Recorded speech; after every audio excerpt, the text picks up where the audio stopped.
Hello, leader. Welcome back to the Fierce Factor podcast. It's your host, Kaylee here, and you are tuning in to episode number 240. I am pumped to share this interview with you today. I had a chance to chat with my client and friend, powerhouse female entrepreneur, Shelby Miller. Shelby is someone with some serious star power in the medical aesthetic space, particularly in the injector community, and someone who I believe is highly admired and also vastly misunderstood. In fact, I'll be honest, I personally underestimated her when we were first introduced because I believed that she was popular and certainly influential, but I didn't really expect her to be such a brilliant business leader. Shelby called me earlier this year when she was looking for support getting her guest service team and operations polished up in preparation for expansion. And I got the opportunity to visit RUMA in Lehi, Utah, meet her incredible team and leaders. And it's been a true honor working as a leadership coach for and with her and watching her as this work has unfolded right in front of my eyes.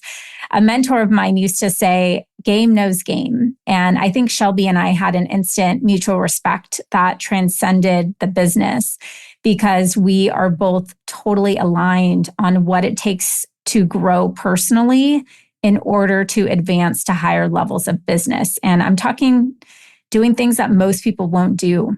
Especially when you're building something that hasn't yet been created in the world, there isn't a blueprint for growth. And the fear of that kind of uncertainty, that unknown, can be stagnating for most. Over the course of the past several months, we've had deep conversations about personal development, business strategy, building relationships, ending relationships, brand development, asset protection, and just life. And through these conversations, I learned about the way Shelby thinks, the way she translates adversity into fuel, and how she magnetizes people around her to want to show up passionately for her vision. I asked Shelby to join me for this interview today because I wanted to give her an unfiltered platform to share the realities of what it takes to grow an 8-figure company, to talk about what it's like pulling back as the primary provider at RUMA, to share some of the philosophy she has around the way she interacts with her business, and a little glimpse into the way her brain works as a female entrepreneur who is obsessed with growth, disrupting the status quo, and empowering others in her ecosystem to reach their highest potential. And trust me, you're going to hear insights from her that will totally surprise you. A quick bio on Shelby. Shelby Miller is the founder of RUMA Medical Aesthetics. She's a board-certified nurse practitioner with a doctorate degree from Gonzaga University. Shelby is skilled cosmetic injector as well and is well known in the medical aesthetic industry for producing natural, transformative results. She founded RUMA Academy and has personally educated hundreds of medical providers in aesthetics across 30 plus states, as well as outside of the United States in Europe, Mexico, and Canada. Shelby is a national speaker, trainer, and Gen Now faculty member for Galderma, as well as a KOL for Allergan and Aesthetics Biomedical and Cyton. She is a proactive, detail-oriented, and constantly trying to learn, grow, and improve her aesthetic skills. I would second that. Shelby loves working in this industry and has a passion for helping her patients become the best form of themselves. So I'm super excited for you to enjoy this interview. Without further ado, please check out this conversation with the bright, bold, and beautiful Shelby Miller. Hi there. Welcome to the Fierce Factor podcast. I'm your host, Kaylee Lindholm. And I think it's time for us women to shift the conversation in business and step into our feminine leadership to do the most iconic work the aesthetic industry has ever seen.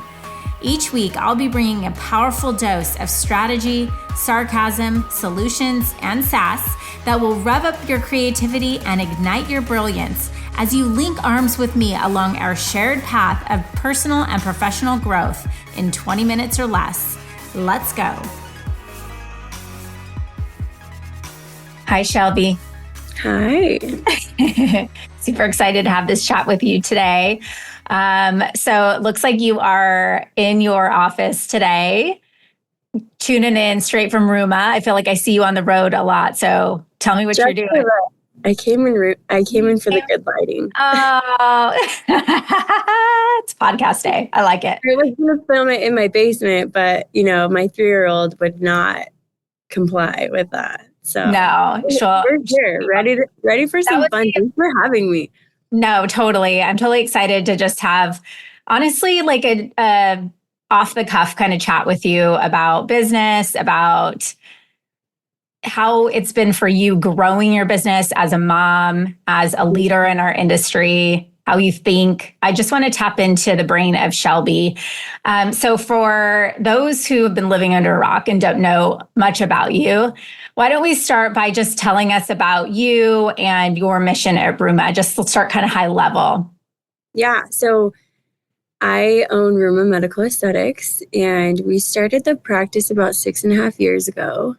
And it's just grown immensely. We've been in 3 different locations, and now we're in Lehi, Utah. And our space is about 10,000 square feet, 8,600 usable. And we have full medical aesthetics and skin health and sexual wellness and full functional and regenerative medicine, which we can kind of get into. That's been the newest, latest. It's actually been a couple of years now, officially having that side. And the full wellness longevity piece has been just so beautiful and such an incredible kind of batch of services to offer to our clients that's just been completely changing their lives and helping them not only look amazing, but feel incredible so they can thrive in every other aspect of life. And that's a huge part of our mission. We have about 30 team members here, and we have the one single location, and we just actually signed on building our own building in Park City for a second location. So we are so excited. And I'm rushing over to our first construction meeting right after this. So that will be probably open in about a year from now. That's awesome. Well, congratulations on all of the incredible growth. And it's interesting, the wellness, just touching on to that, right? I feel like that was kind of, COVID hit. People all of a sudden were like, oh yeah, I need to take care of myself. I care about myself. I look like I got to reinvest in me. And you had the foresight to really invest in bringing that in as part of the aesthetic business. You've grown to, been in 3 locations. I have had the good privilege of actually being at your just exquisite, beautiful Lehi, Utah location. You just really did go all in on that. Even the toilet has a name. I love that you're so stuck on the toilet, but it is, the toilet was necessary because we had really bougie clients in here from Texas, and in our old location before we moved over, and she's like, you got to make sure you have a bidet. Yeah. And I was like, what? And so she showed me a couple of fancy toilets, and I was ruined from there. I had to get one in my house. His name was Pierre. He opens for you, closes for you. It's always warm and has a lot of different fun settings. So it's a good time. I love it. Now, when you started RUMA, did you have this big vision or have you kind of surprised yourself along the way? Talk about how you decided to grow and, how you got to where you are now. Yeah. The interesting thing is I actually never planned on starting my own business. I watched my dad be an entrepreneur my whole life, and it's hard, there's sacrifice and just grueling hours and so much stress and responsibility for other people that really weighs on you over time. And I wanted to be a mom and I wanted to be highly educated, but I didn't really plan on starting my own business.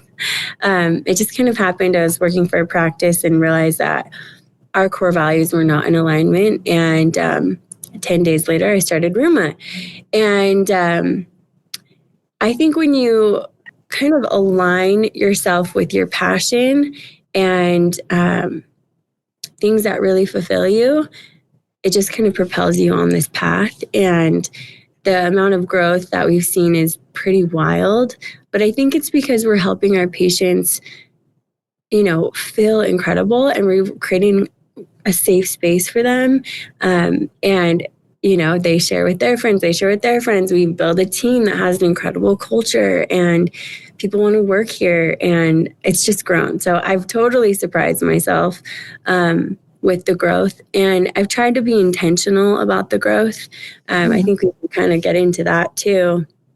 A lot of people experience really quick success in our industry, and it's easy to want to try to grow too quickly. But I've tried to be really intentional and strategic about the growth, and even just the team and the space and the innovation and the services and the things that we're bringing in. I'm never first in line, but I'm always in the line for, all the newest things. But just being more cautious and observing and being really safe, research-based, so it's just, it's been a journey, but we're still in high growth phase right now. Yeah, you are, but also I can attest to that. I know, like, when we started working together, your goal was to sort of just take inventory of like building up the foundation and making sure that as you're scaling up, that structure was really strong to be able to expand. And I think that that's something that is valuable for someone in your position to share with other business owners who just see this fast growth and don't really lean into the reality that sustainable growth has to be intentional and has to be done in a certain way. Yeah. What was, go ahead. I was just going to say, that's a big reason why we brought you in. We've been working together for how long now? 9 months, maybe. A while. Yeah. And I knew that we were finally at the point where we wanted to do a second location.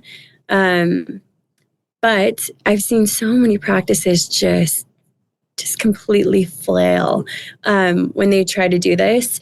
And I've always tried to learn from other people. I mean, a wise man learns from his own mistakes, but a super wise man learns from the mistakes of others, right? So I tried to have a lot of mentors in my career, and especially as a business owner. And I knew we needed to dial in our systems and our processes and lock in our mission and our vision, because it evolves as you grow.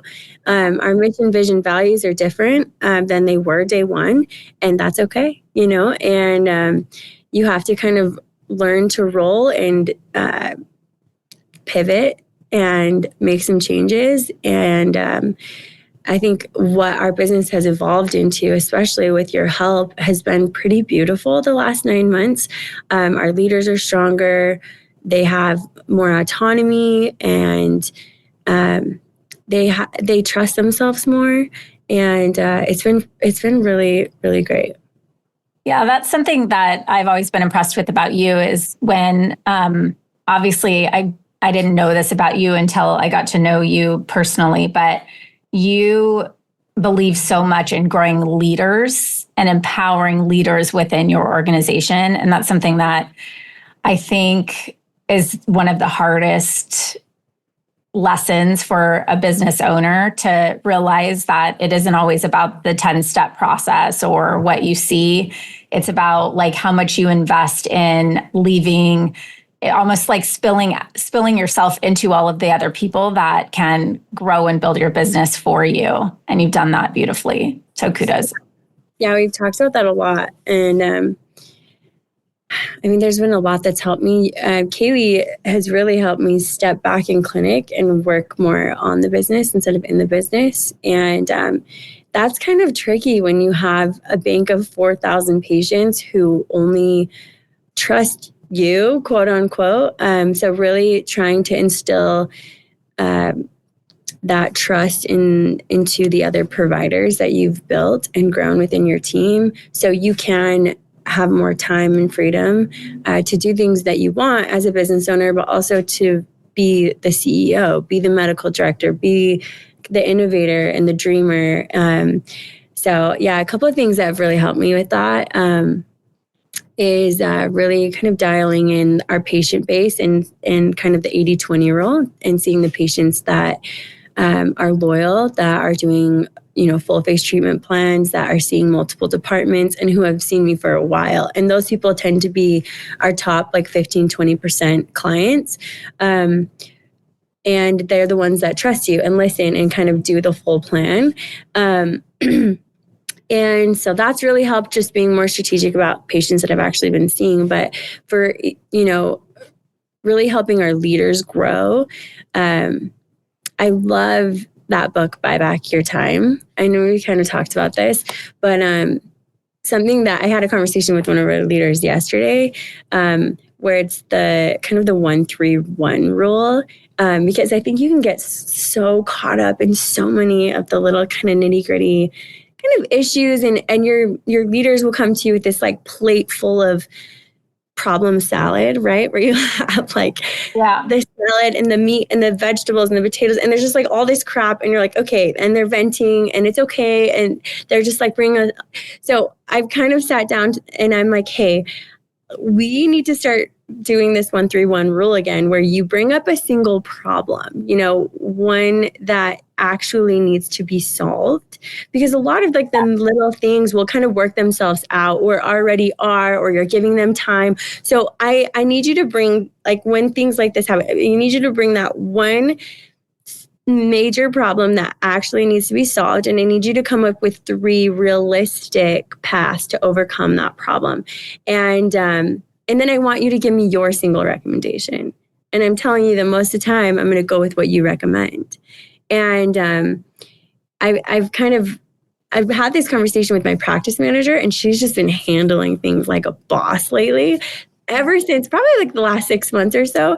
But with our other leaders, our department leaders, this is important. And I've really given them the autonomy to help make decisions. And then they're getting a lot of confidence, because they're oh my gosh, I made this decision and came up with this, recommended solution, and it's working, and this is amazing. And they're just kind of seeing the fruits of their labor and their decisions. And that's been really cool too.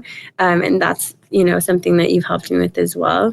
But I do think it's super, super smart to develop your team. I mean, 1 is too small a number for greatness, right? You can't do it all. Yeah. At what point did you say, okay, now I need leaders to lead my people too? When did you come to that decision in your business? Probably a few years in, but honestly, I don't think I was ready to fully give them the autonomy to actually lead.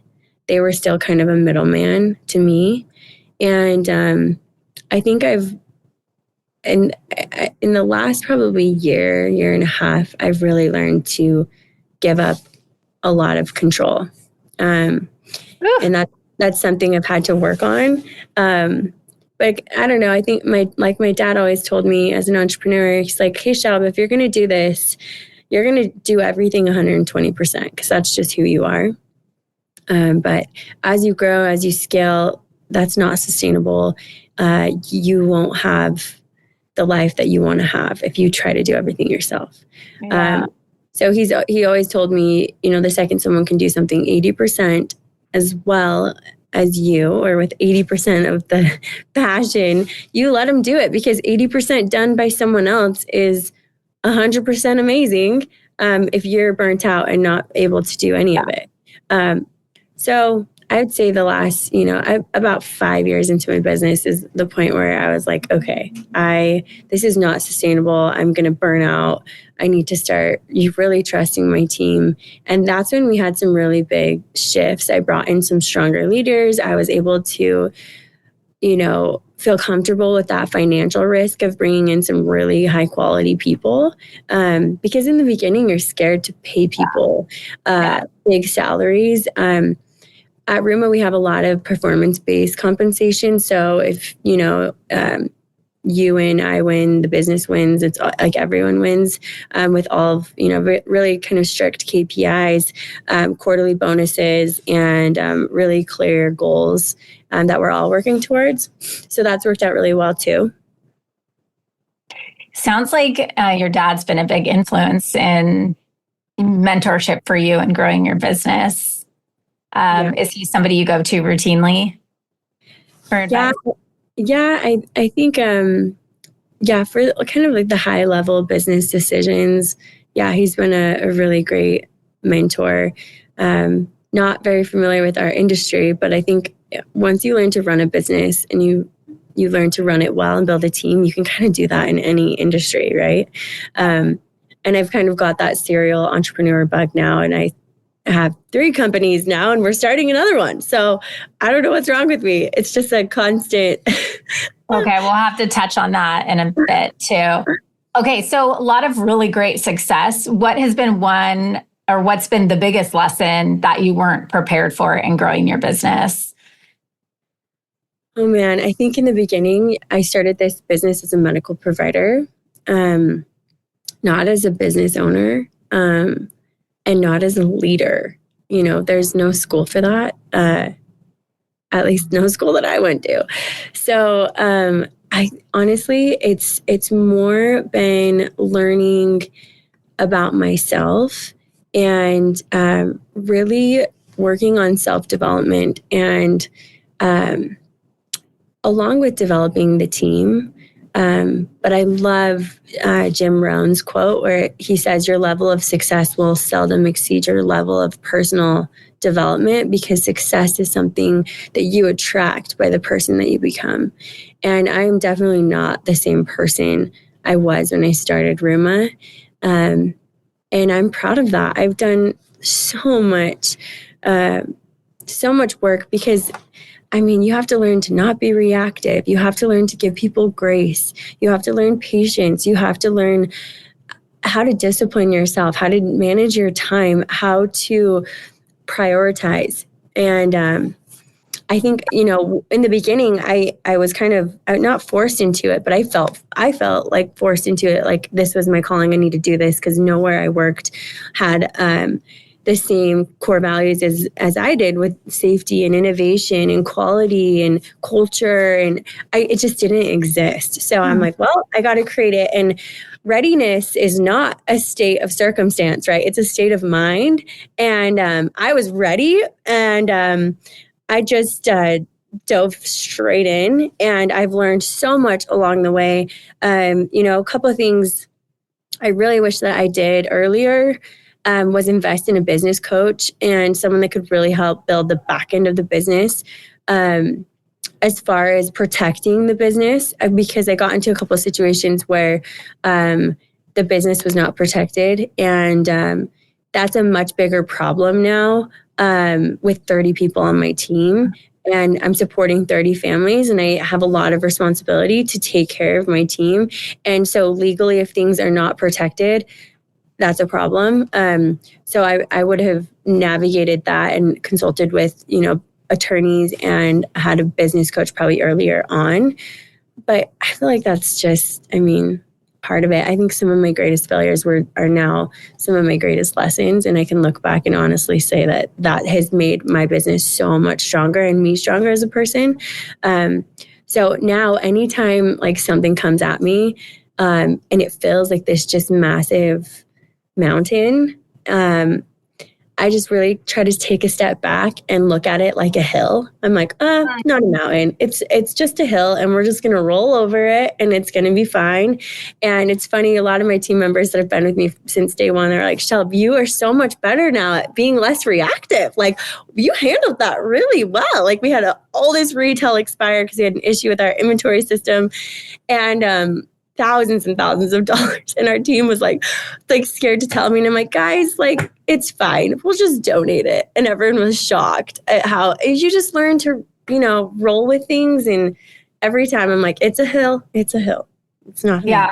Well, because if you zoom out a bit, right, and you look back at even Shelby now to when Shelby, was 10 days out from leaving an environment that she was misaligned with. And I've seen pictures of that room, right? It's a chair and my bare hands, right? And you look back at that and you can see that the problems didn't feel different for you then either. Those felt like big mountains, but you can look back and see that they really were all hills in the end. You make it through. And that's something I've admired about you too, Shelbs, that you can zoom out and really make decisions from this version of what, how you see yourself in the future and how you see yourself building as a visionary leader into the future. And it just goes back to reinforce how much business is a mindset. I love what you said. If I'm going to quote you, readiness is a state of mind. I love that because so many people are waiting for the right season or after the election or this circumstance or when this happens, then I'll do that. Yeah. And really, it just takes doing it. It's going in and then figuring it out. And that takes a huge level of risk and just confidence in your belief in yourself that you're going to be able to figure out the how along the way because you already jumped in, right? Yeah. And you really have to learn how to focus. Because I think there's so much noise in our industry and it's this, do this, be doing this and don't do this. And I think that for me, I've really had to just dial it in, and focus for me comes from recognizing and managing distractions, right? Where you're like, I don't need to give that my time and I don't need to give that my energy. And as you grow, more people are pulling on you because they want a piece of you for themselves. Ultimately, I mean, that's how the world works. And there's so many directions you could go. And to think of even being somebody who has more opportunity and freedom to make those decisions, right? You're not strapped by this is all I can afford, or I'm not sure, but you have so many options available to you. I mean, how do you stay focused? How do you know what you need to be working on right now or where you should be spending your time? Yeah. I have honestly, I mean, this, Kaylee and I have gotten very close this last year. But this has probably been one of the hardest years of my life. Definitely the hardest 6 months of my life, and have been through some serious hardships and trauma. And that kind of forces you to figure out what you really value and who you really are and what you really want. And I've had to take a step back and realize, I don't need to be a part of this crazy rat race. I just need to figure out what brings Shelby happiness, because money does not bring you happiness. And I've really tried to live by the quote that says, forget work-life balance, do the thing that you want and create systems to support that. Perfectly imbalanced in the direction you want to go is perfectly acceptable. I don't think that balance exists. I think that it's more just trying to figure out what your priorities are and what you want to spend your time on. And honestly, I'm living day to day with trying to figure out where I want to give my time and give my energy and who I'm surrounded with. You are who you surround yourself with. So I have been very careful about my circle the last 6 months. I've been careful about who I'm giving my time to, being more strategic, and really prioritizing my family and our team here, and just letting go of control. And for me, the last 6 months, I think I sum it up by saying the saying of I've come to radical acceptance of where my life is right now. And it's tricky. I feel like especially the election just happened. A lot of people are going through some really hard things right now. I don't know if you've noticed that, but so many people are just going through it. And so creating a safe space at RUMA where people can really just come and feel free and peace, and we really help them feel better so they can take on life. Gosh, I don't know. That's just become a massive, massive priority for me, including my team members, and really creating a really nice, beautiful, just peaceful space for them. And I've been very protective of our space. lately. So gosh, I don't know. That's what I've been doing. I've just been trying to dial in, what means most, and really trying to take a step back from the craziness, Yeah, I do feel that I just recorded an episode about navigating uncertainty of today with the future in mind. I think a lot of people make decisions about today, about what they think the future is going to hold, but we can't predict the future, right? So when you say, like, I'm taking it one day at a time, I think that is like the ultimate example of letting go of the control of what this could mean for me, right? And just feeling the energy. And like one thing I'm hearing you say is that one thing I'm not losing sight of and I'm doubling down on is just the focus on my ecosystem and what's in my sphere of control, and keeping that connection with my patients at a level that they're not going to experience somewhere else. And I that is like music to my ears, because I do think, that's sort of why you started what you started. I think for many of us, right? We started our business because we felt like we could be an influence on somebody else in a different way. And that shouldn't change just because the world is moving at a faster pace around us. In fact, I think that's what, from my perspective, has made you so successful. Yeah, I think also, not just like my patients, but really doubling down on what's good and being vulnerable. I think that vulnerability is one of the greatest strengths that a leader can have, especially a female leader. Develops emotional loyalty with your team, your circle, your patients, your people around you. When you're real, helps you connect, helps you get to the truth. And I've been very honest with my team about things that I've been going through, and it's just created a really beautiful space for them to feel like they can, seek support of our team. And it's just created a really, beautiful environment here. So that's kind of what I'm going to lead with moving forward. I love that. You see a lot of practice owners coming through your training academy, and obviously in just your circles. Where are some of the mistakes, or what's one of the biggest mistakes that you see business owners making as they're trying to grow and scale their business? Oh, that's tricky. I think a lot of the time they have a really hard time with giving up control of certain tasks that they should not be doing. So time management, I think, is probably one of the biggest issues. Again, you come into this as a medical provider, you start getting success and you have no idea what you're doing on the business side. But then you feel like you have to do it because you're scared to hire someone on salary or pay someone, or like not have an assistant. Oh my gosh, the second I brought in an aesthetic assistant, I doubled my sales. And then I brought in a second one, and I'm like 2.5 times more efficient than I was before. But people just are scared to take those risks. So I think a lot of the time, especially as women, I don't know what our problem is. We just feel like we can do everything ourselves, and we don't have to. So I think being able to invest in mentors, invest in trainings and business coaches, people that can help kind of guide you, which is why I started my mentorship group. I have a mentorship group of over 40 business owners all across the country. And it's just created a really great safe space for these people to share. And we share our protocols with them, my wins, my losses. We've brought in incredible speakers to help with leadership and development, personal development, the legal side of things.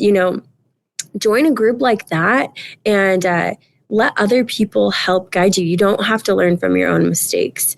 So I would say that's probably one of the biggest things that I see that I'm like, oh, just let it go. Bring someone in, get some help, learn from others. No, I would agree too. I feel that on my end, right, as someone there's no limit to what I've invested in my own personal development and growth, and so it's funny when people hold back on that. And I just feel like that's the key to unlocking success. And one thing you do, you may not even know this about yourself, but you are a question asker. Someone will ask you and then you'll be like, oh yeah, but let me ask you because I'm really interested. You're very inquisitive and have a very curious kind. I don't know if you know that about yourself. I know that. I'm the annoying person that I learn something and I'm like, oh, that sounds good. Okay, but why? And then they'll say, okay, but like break that down for me. Yep. Which I mean, when I'm doing technique trainings alone within our training center, RUMA Academy, I encourage the trainees, like if I say something you don't fully understand, ask me the why behind it. Because if you're learning from someone and they can't break down the why, that's a problem. So you have to make sure that you're learning from people that truly understand the foundations of what they're teaching you.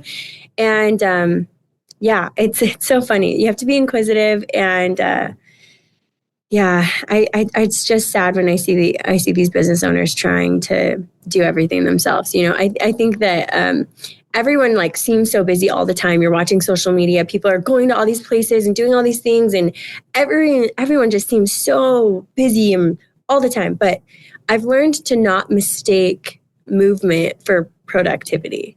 I mean, because you go, whoa, you'll like I'll go shadow someone that I still constantly trying to learn. I'll go and reach out to someone that I think is incredible, produce results that are beautiful, or owns a really successful business, doing something I'm not, and I'll go shadow them. I'll just try to go hang out with them, and it's been really interesting when you kind of get a glimpse into someone's business. And I'm sure you've seen this many times, Kaylee, where you're like, gosh, I thought they were freaking killing it because they're all over the place and doing all these things, but they're not even being that productive. And so I think that's something that you've helped too. Even coming within RUMA, I'm like, okay, girl, here's all of our weakest links. Like these are the things that I know we're struggling on, and I just haven't had the time and energy to put into it. And bring someone in like Kaylee who can help you just break it down and align it and give everyone direction and protocol. And I don't know, that's just been so helpful. Well, I do agree. I think the busiest people, right? I'm so overwhelmed. I'm so busy. It's because they're doing a lot of things that are not productive. That is the point. Like I can tell you just by looking at your calendar. Like if I ask you, what are your top 3 priorities?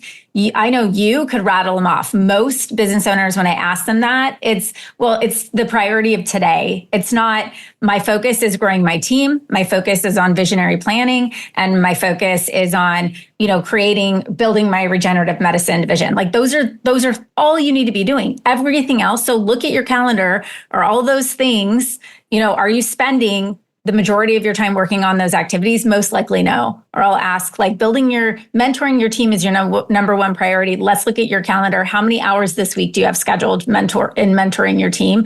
Maybe 1, usually 0, right? So it's a lot of times a priority in our mind, but we're not actually acting upon that.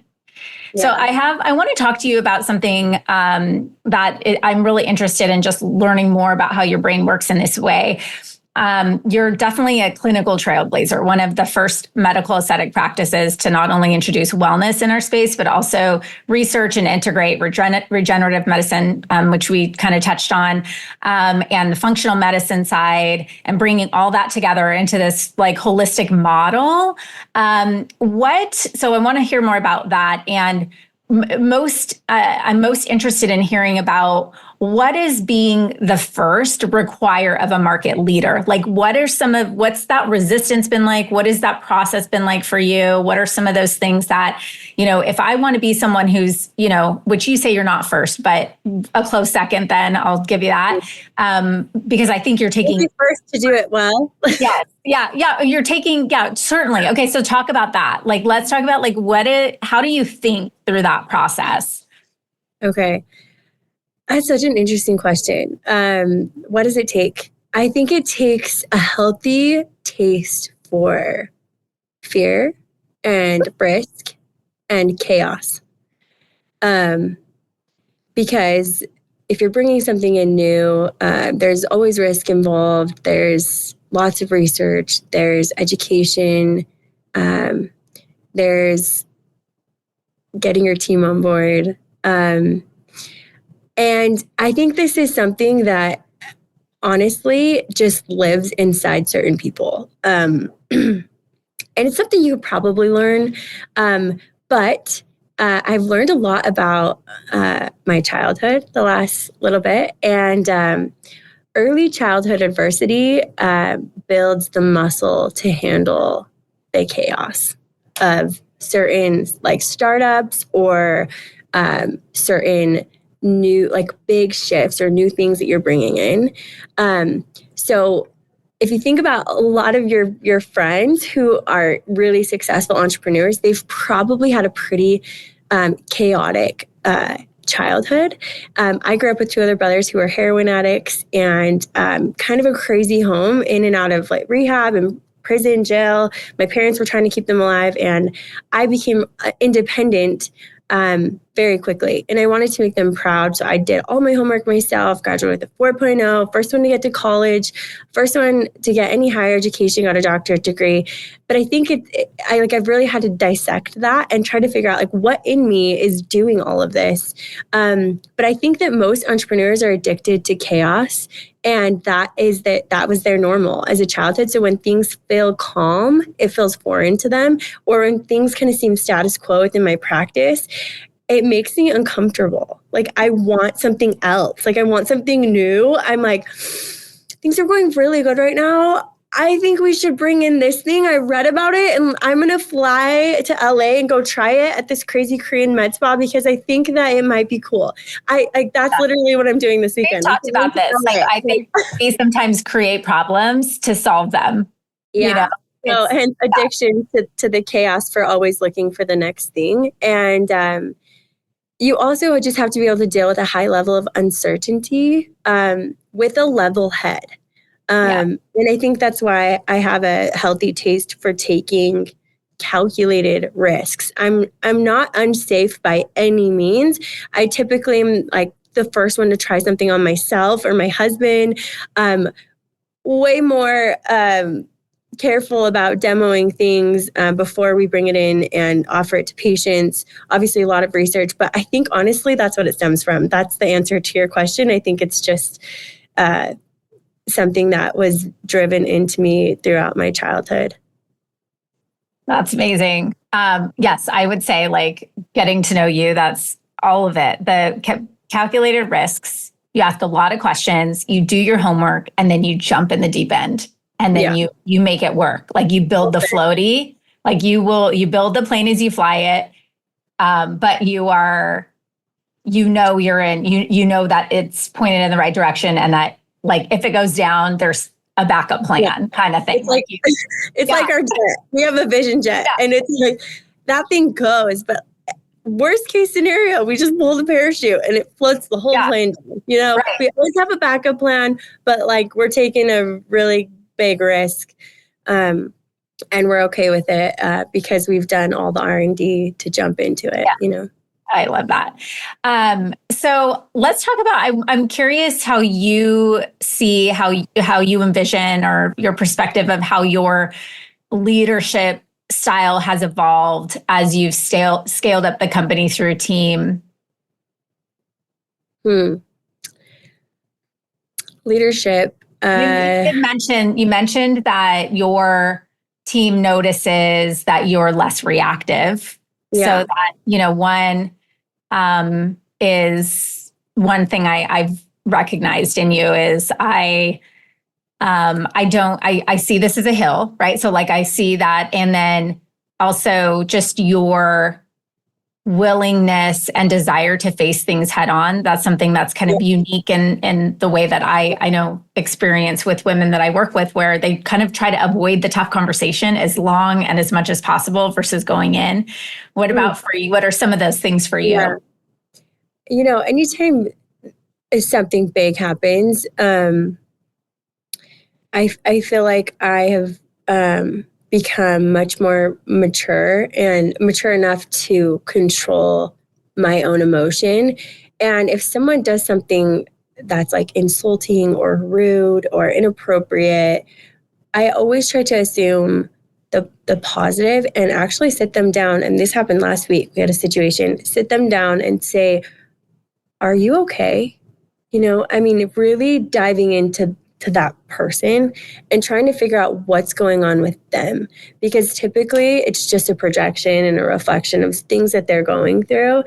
And like I've told you, I have learned to give so much grace to others and myself, just because of things that I've gone through, and I've projected my anxiety and stress onto other people too. And so trying to be much more of a self-aware leader, I think that has really, really been important to me, and I've evolved, and I'm continuing. I mean, I'm nowhere near perfect. So, but very much so trying to be more self-aware and then aware of others and their situation. And then there's no situation that you can't navigate if you go about it by giving people grace and love and respect.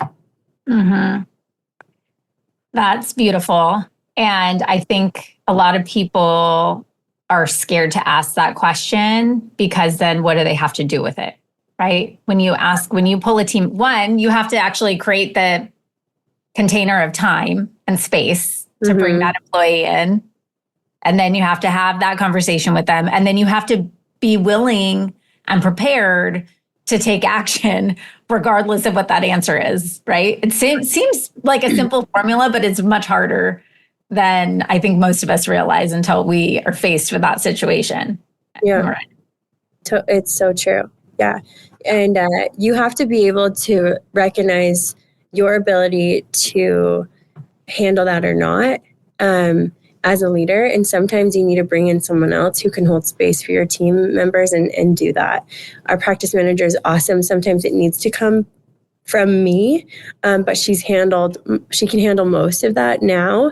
But some people just that's just not your thing, and that's fine. But you need to find someone that is a people person and that can hold space for your team. Otherwise, you don't have a culture. In our industry, when it's like female dominated, we brought my husband in, and I was like, oh, this is a good idea for him to be the COO and kind of help run ops. And we realized quickly that no, the team is predominantly women. He came from corporate America and finance, and let's just keep him in what he's really freaking good at. And that's the business side, the financials, all of that. And I will continue to run the people and the team and be the leader and the visionary and be able to hold space for people. And so sometimes it takes a minute to kind of figure out the people and put them in the right seat. Yeah. Let's talk about that, because a lot of, I surveyed my community about questions that they wanted me to ask you. And by far and large, the number one question was about your team and how hiring best practices. So questions were, what's your hiring process? What are your interview questions? What does it take to build a team like a RUMA team? Yeah, it's not the hiring process. That's for sure. That, really helps dial it down to candidates that could be a good fit for your team. I think the question is more how to build an amazing team. And I think that starts from the top. You have to be able to magnetize people by the person that you are, by having vision. And I shared my future vision with our team yesterday during our team meeting, and just wanted people to get excited and have a little bit of a glimpse into what's happening in my brain and what I'm really moving and shaking for, and I think it got them really excited. If you want an incredible team, you have to be an incredible leader. And if you don't know how to do that, then you need to learn how to do that. I read at least a couple books a month at this point. I'm constantly trying to learn how I can lead these people better. And the interview process is important. I mean, make sure you ask why they think they'd be a good fit for your team, what they know about your company, have they done research, what's their ideal work environment, what their strengths are off the bat, so if you can help develop those, what their long-term goals are, what their personal core values are, so you can make sure they align with yours. We do personality assessments. We have them send us a video so we can see how they hold themselves, how they talk, how they communicate. Social media is a huge part of marketing in our industry. Are they comfortable behind a camera? and really trying to just make sure that they can fit within your team. We do like 30, 60, 90-day evaluations, because pretty quick you'll be able to tell if it doesn't align. And we've let many people go within that time period.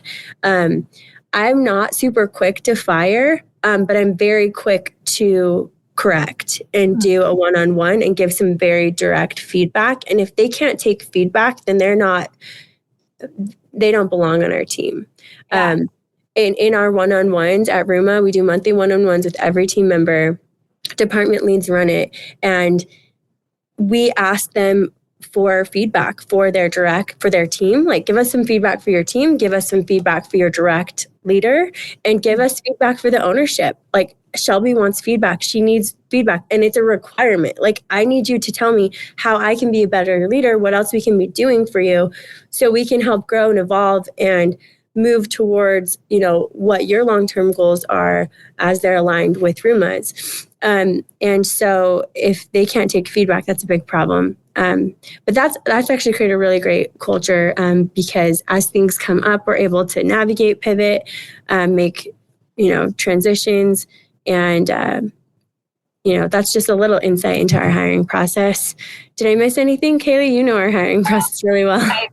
No, but I think what's so important is the first, the question isn't what is your hiring process? The question isn't what questions do you ask? You just so eloquently reframed that to say, no, the question should be, how do I build an amazing team? Because that's really what people are trying to find out. And I think the number one lesson here for everybody listening, when they're trying to, they ask, how does Shelby do it? Or how does somebody who, has built something that I aspire to build? We need to be listening to the questions that they're asking themselves. Like, what are the questions they're trying to get answers to? And the answer is, how do I build an amazing team? And the answer is, I magnetize an amazing team by being a great leader. And then all those are tactics under a great leadership. The not sacrificing. One of the biggest things is I'm not compromising on the fact that I need people in my team that can take direct feedback. And that's one thing that I think a lot of us are like, I don't know, I hope they can, but why aren't we not uncovering that in the process of onboarding and building like this, accountability based type of structure where we're getting feedback and we're building a culture of constant communication where we're going feedback both ways. Like, what can I do better? Here's what I need from you. Now tell me what you need from me. That's leadership. And guess what? If you're scared to talk to people, if you're scared of your own shadow, if you're scared of what people are going to say to you, if you're a people pleaser, that's where the personal development comes in. And that's where the coaching and the work that you put into reading your books and journaling. And by the way, I've watched you, like, you believe in taking time with your brain and not always just being busy, but making strategic decisions that you've thought through well and working to do the inner work to make yourself a better leader. So you covered it all for me. You answered that beautifully. And I'm just glad we went there, because I think that there's a lot of misconceptions that you're not going to go. I don't care if you have the best recruiter on the planet Earth of all time that can bring the best candidates in. If you can't lead them, they're not going to stay, and they're not going to build themselves in your company with passion. So yeah, that's funny. Dale Galloway says the growth and development of your people is the highest calling of a leader. Mm-hmm. You're not doing everything yourself. You're helping your people grow and develop in a way that they want to. And you're not forcing them to do anything that doesn't light them up. Figure out what they're passionate about and help them get there. Yeah. Yes. I love that. Beautiful. Okay. So we're just, in the interest of time, I'm going to ask you one more question, and then I want to hear about, then let's talk about the next steps for RUMA and Shelby and how people can work with you. But a question came in, which I thought was really, I love and hate these questions because it just really makes you think. But if you could start over again, knowing what you know now, what is the one piece of advice that you would give yourself? Like the future Shelby now, what would you say to the past Shelby?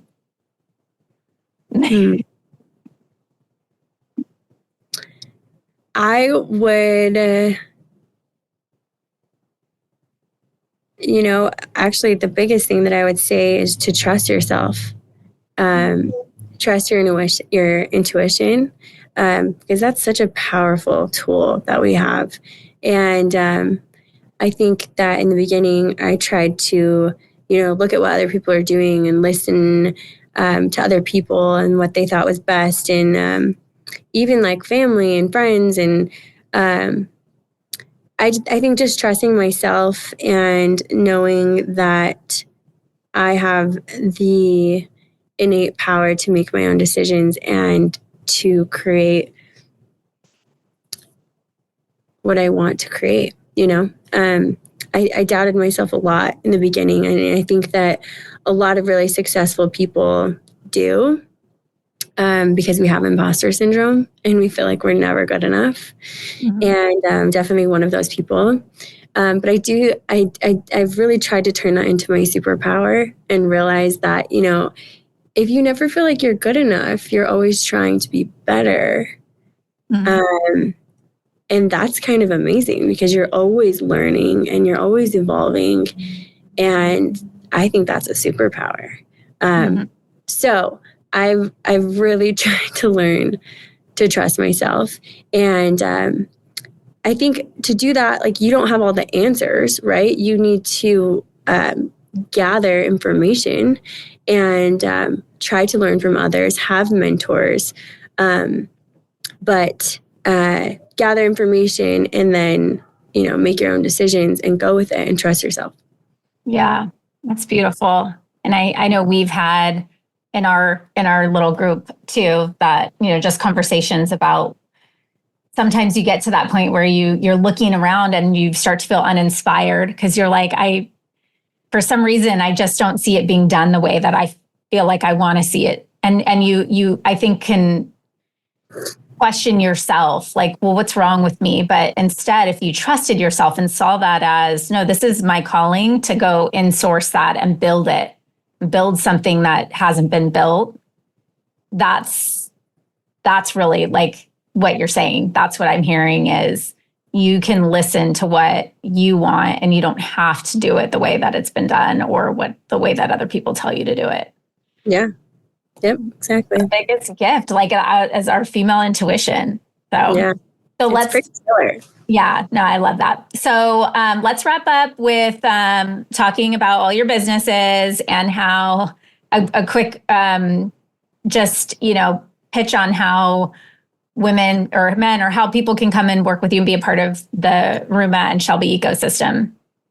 Yes. I mean, we love men. I love men. We've hired men, and I think there's definitely a place for men with what we do. So we can stay in our feminine, right? We need the masculine. But business-wise, we have obviously the medical practice. You guys can come and shadow. I always joke that we're a teaching hospital because we always have people in here shadowing. Our patients are so used to it. So we have our full practice, and then we have RUMA Academy, which has really evolved. We obviously started out with just doing technique trainings, which we still do for beginner, intermediate, and advanced technique trainings. And we have a few different trainers within RUMA Academy, but we also have a practice management training now. We have an aesthetic assistant course where if you want to be more productive as an injector, hire an MA, send them over to RUMA. We'll completely train them for you and get them to be crazy efficient and really help you love your job more, also make more money, but have a little bit more peace with what you're doing throughout the day. You're not having to do everything yourself. We have we're developing with Kaylee, a guest service training for our industry because I feel like that's a really missing piece to elevate that patient experience. So making sure that your guest service team is in complete alignment with your mission, your vision, your values, the efficiency, the quality, the culture, and that patient experience. And now we also have functional medicine trainings and actually developing something really incredible to help aesthetic practices bring in functional medicine, full functional medicine into their practices and be able to offer that to their patients by partnering with RUMA. So if you're interested in that, you can reach out to us. Anything within RUMA Academy, email training@rumaacademy.com, and our training coordinator can send you all the information. We offer shadowing for functional medicine. If you're like, hey, is this something I would even be interested in doing, learning about the business side, the profitability of it, and all the incredible tests that we're doing on our full functional medicine side, which is, hormones, thyroid, adrenal function, gut health, peptide testing, genetic testing, all sorts of, yes, all so needed. It's so needed. And you can't just do like peptides and thyroid, guys, and hormones. You need, that's just the tip of the iceberg. We are doing everything, and really helping our patients fully optimize their health. So that's all within RUMA Academy. And then I have my Aesthetic Alliance business, which is my mentorship group. And that's actually starting over. We'll have probably 5 spots open starting in January. And so that will be another opportunity for business owners. And aside from that, you can always come and shadow within RUMA. We're always developing different types of trainings and ways that we can support people in our industry. And then I'm starting a whole nother business that we'll talk about that another day. That's going to beautifully align with what we're doing here, but in a completely different capacity. So, always have a little bit of chaos going, but I'm just blaming it on my childhood.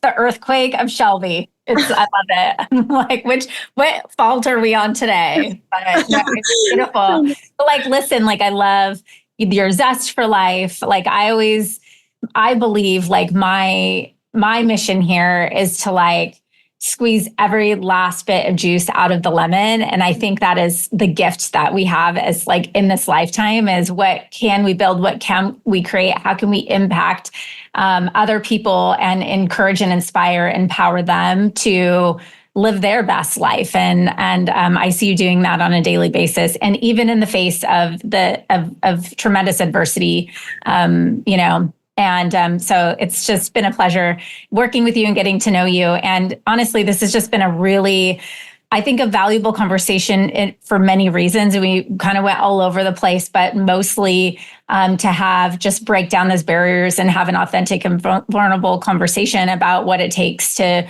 build a successful and sustainable business as a powerhouse female. So thank you so much for joining me today, and we'll link up your training academy in the show notes. So if anybody wants to touch base if you want to check out the goods over there at RUMA and get a piece of Shelby yourself, go see what it's all about. So thanks so much, Shelby.